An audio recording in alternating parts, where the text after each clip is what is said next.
A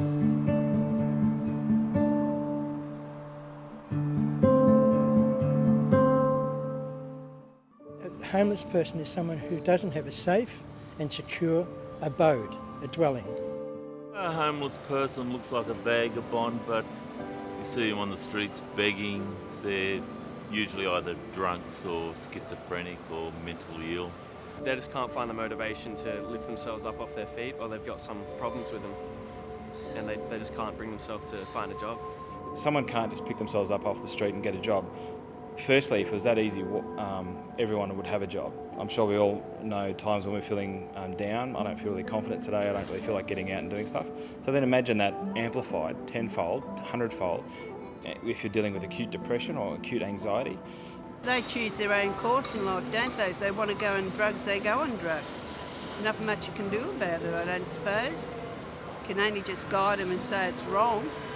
They really have to resolve in their own mind that they want to give up the drugs they're addicted to, or alcohol they're addicted to really change. So I know a lot of people think that you can just stop doing whatever you do when you're in addiction, but that's simply not true.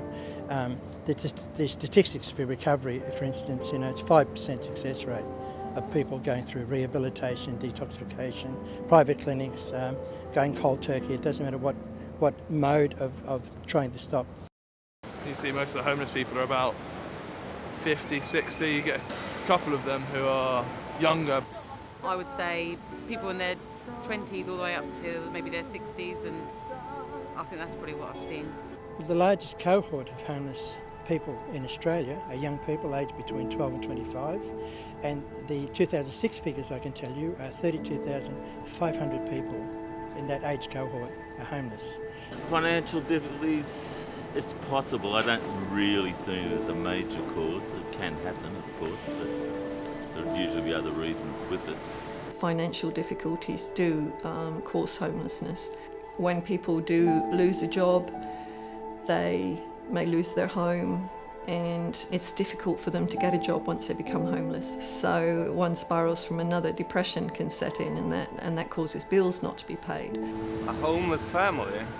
I don't know, I've never seen one. Well, from what I see here in the city only, that seems to be a very low proportion, but that's only from what I see.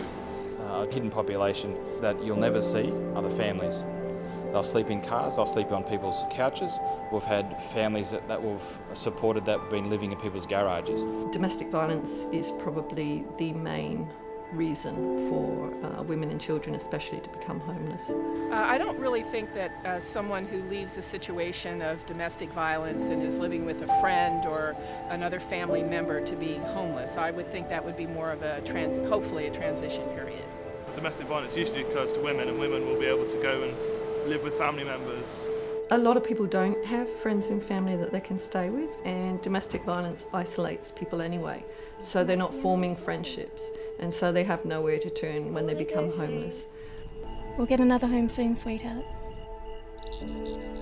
Leaving institutions like prison, the military, rehab, psychiatric wards, they will probably be left in a position where they're being pushed up and they're being encouraged.